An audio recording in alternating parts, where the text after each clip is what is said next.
students, today I am with you to teach you the first chapter of computer. अपनी last class में हमने computer का ये वाला चैप्टर थोड़ा सा पढ़ा था और आज हम इसको आगे पढ़ेंगे।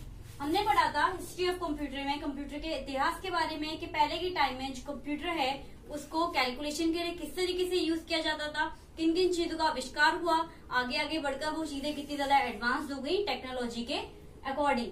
मैंने आपको अबेकस के बारे में बताया था कि अबेकस एक ऐसी कंप्यूटिंग डिवाइस है जिसका इस्तेमाल आज भी किया जाता है और चाइनीज ने इसको 1300 साल में इसका इन्वेंशन किया था, इसको बनाया था। बट आज भी बहुत सारे ऐसे देश हैं जो अबेकस का यूज करते हैं। और आज मैं आपको और कुछ ऐसी डिवाइसेस के बारे में बताऊंगी जो कंप्यूटिंग के लिए, कैलकुलेशन के लिए यूज की जाती थी। तो अबेकस जो है वो चाइनीज लोगों ने बनाया था और इसका मेन जो काम था वो था addition, multiplication, subtraction and division. और आज भी कई सारे इन्वेंटर इसका यूज करते हैं।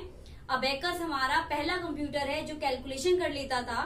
It is being use these days also, और इसको आज के टाइम पे भी यूज किया जाता है। सेकेंड है हमारा, मैंने जो लिखा है कैलकुलेटिंग रॉड। कैलकुलेटिंग रॉड आपको पिक्चर दी हुई है पेज नंबर 6 पर। इसको जॉन नेपियर ने 1600 में बनाया था, यानी कि 1600 ईयर में इसको बनाया था जॉन नेपियर ने। इसके अंदर वुड का, लकड़ियों का और बोन का इस्तेमाल किया जाता था इसे बनाने के लिए, और ये मल्टीप्लीकेशन और डिवीजन किया करता था। कुछ टाइम बाद ये मल्टीप्लीकेशन को सॉल्व करके उसे एडिशन प्रॉब्लम तक भी पहुंचाने लगा। तो कैलकुलेटिंग रॉड को किसने बनाया था? जॉन नेपियर ने, और इसका इस्तेमाल मल्टीप्लीकेशन और डिवीजन के लिए किया जाता था। फिर है हमारा स्लाइड रूल। स्लाइड रूल का इन्वेंशन विलियम ऑगर्ट ने किया था और इसके दो सेट्स ऑफ स्केल को आपस में जोड़ दिया जाता था, एक मार्जिनल स्पेस के साथ, एक कैलकुलेटिंग स्पेस के साथ। और इसका जो मेन वर्क था वो था मल्टीप्लीकेशन और डिवीजन करना, यानी कि मल्टीप्लीकेशन और डिवीजन के लिए स्लाइड रूल का यूज किया जाता था। स्लाइड रूल की पिक्चर भी हमें पेज नंबर 6 पर दी हुई है। उसके बाद आपको पेज नंबर 7 पे दिया हुआ है एक्टिविटी टाइम। एक्टिविटी टाइम में आपको एक पैटर्न दिया हुआ है और कुछ नंबर दिए हैं 1 2 3 4 5 6। आपको उनमें ढूंढना है कि कौन सा पैटर्न उस पर बिल्कुल फिट बैठेगा और उसे वहां पर ड्रॉ करना है। ये आप खुद से करेंगे। फिर हम आते हैं पैस्कल एडिंग मशीन पे। पैस्कल एडिंग मशीन यानी कि पैस्कलाइन। पैस्कलाइन का आविष्कार ब्लेज पैस्कल ने किया था और इन्होंने इसका आविष्कार इसलिए किया था क्योंकि वो अपने फादर को ये देना चाहते थे। उनके फादर टैक्स कलेक्टिंग ऑफिस में वर्क करते थे और इसका आविष्कार उन्होंने अपने फादर के लिए ही किया था, फादर के काम के लिए किया था, ताकि उनके पापा का काम, फादर का काम ज्यादा इजी हो जाए। और हम पैस्कलाइन को पहली मैकेनिकल और ऑटोमेटिक कैलकुलेटर के नाम से भी जानते हैं और इसका इस्तेमाल ऐड और सब्ट्रैक्ट, एडिशन और सब्सट्रैक्शन दोनों के लिए किया जाता है। उसके बाद आते हैं हम लेविन्स कैलकुलेटिंग मशीन पर। इसका इस्तेमाल जर्मन के एक बहुत बड़े मैथमेटिशियन थे जिनका नाम था स्टेप रैकोनर। स्टेप रैकोनर ने 1671 में इसका आविष्कार किया था, लेविन्स कैलकुलेटिंग मशीन का। और ये पहला आविष्कार इसका हुआ था 1673 में। और ये जो हमारी डिवाइस थी ये एडिशन, सब्सट्रैक्शन, मल्टीप्लीकेशन और डिवीजन चारों काम कर लेती थी। नेक्स्ट पेज पर आएंगे, पेज नंबर 8 पर है डिफरेंस इंजन। अलग अलग इंजन के बारे में 1820 में 1820 में इंग्लिश के एक मैथमेटिशियन थे, जिनका नाम था चार्ल्स बेबेज। उन्होंने एक कंप्यूटिंग मशीन बनाई और उस कंप्यूटिंग मशीन का नाम उन्होंने रखा डिफरेंस इंजन।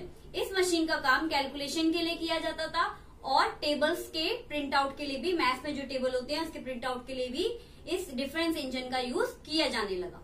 1830 में चार्ल्स बेबेज ने एक और उस कंप्यूटर को और डेवलप करके कंप्यूटर बनाया जिसका नाम उन्होंने रख दिया एनालिटिकल इंजन। इस मशीन का इस्तेमाल बहुत कॉम्प्लिकेटेड, बहुत मुश्किल कैलकुलेशन के लिए किया जाने लगा। Babbage is credited with the inventing the first mechanical computer, और बेबेज को पहले मैकेनिकल कंप्यूटर को बनाने का श्रेय दिया गया।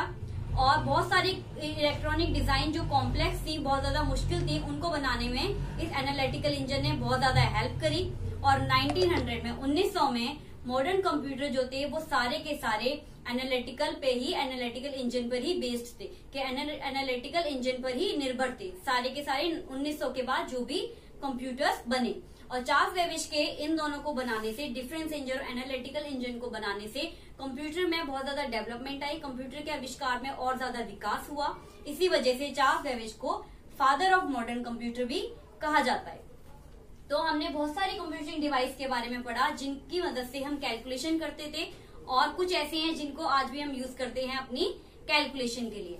अपनी अगर एक्सरसाइज पर आएंगे तो हमें पहले फिल इन द ब्लैंक्स दिए हुए हैं और नीचे हमें हेल्प बॉक्स भी दिया हुआ है। Dash is the world's oldest computing device. कौन सी सबसे पुरानी कंप्यूटिंग डिवाइस है? Abacus. Dash was invented by William Oughtred. William Oughtred ने किसका इन्वेंशन किया था? स्लाइड रूल्स का। Difference engine was developed by. अलग अलग इंजन को डेवलप करने के में किसका हाथ था? चार्ल्स बेबेज का। Concept of modern computer are based on. जो नए मॉडर्न कंप्यूटर का कॉन्सेप्ट है वो किस पर निर्भर है? एनालिटिकल इंजन पर। The dash is known as the mechanical and automatic calculator. हम कौन सी डिवाइस को ऑटोमेटिक और मैकेनिकल कैलकुलेटर के नाम से जानते हैं? वो है पैस्कलाइन। कुछ क्वेश्चंस पूछे हैं कि हमारा फादर ऑफ कंप्यूटर कौन है? Charles Babbage. कुछ हमें चार्ल्स बेबेज के द्वारा बनाई गई मशीन्स बतानी है, एनालिटिकल इंजन या डिफरेंस इंजन, ये दोनों हैं। पहली कैलकुलेटिंग डिवाइस हमारी अबेकस थी, और जो जॉन नेपियर ने जो डिवाइस बनाई थी उसका वर्क किसके लिए किया जाता था? मल्टीप्लीकेशन और डिवीजन के लिए। नीचे आपको स्पेस दिया हुआ है क्वेश्चन नंबर सी में। उस क्वेश्चन में आपको बोला है कि आपको कुछ ऐसी मशीन्स को ढूंढना है जिनको आविष्कार बहुत पहले हुआ था मगर उनका इस्तेमाल तब से लेकर आज तक किया जा रहा है। आपको उनका कोलाज बना के उनके नेम लिख उनको यहाँ पर पेस्ट करना है। पेज नंबर 10 पर डी क्वेश्चन में आपको कुछ डिवाइसेस दी हुई हैं। उन डिवाइसेस की पिक्चर हमने अभी चैप्टर में देखी है। आप चैप्टर खोलेंगे तो आपको ये डिवाइसेस दिख जाएंगी और आपको इनके नाम नीचे दिए गए ब्लैंक में लिखने हैं। और लास्ट पेज नंबर 11 पर आपको बोला है 400 ईयर ओल्ड शार्क। जो शार्क है वो 400 साल पुराना अर्थ का सबसे पुराना प्राणी है। आपको जो नीचे पिक्चर दी हुई है आपको इसमें कलर करना है। आप अपने अकॉर्डिंग कलर इसमें कर सकते हैं। अब आपको समझ आ गया वो चैप्टर। मैं मिलूंगी आपसे आपकी नेक्स्ट क्लास में। Till then take care of yourself and your family to stay home and stay safe.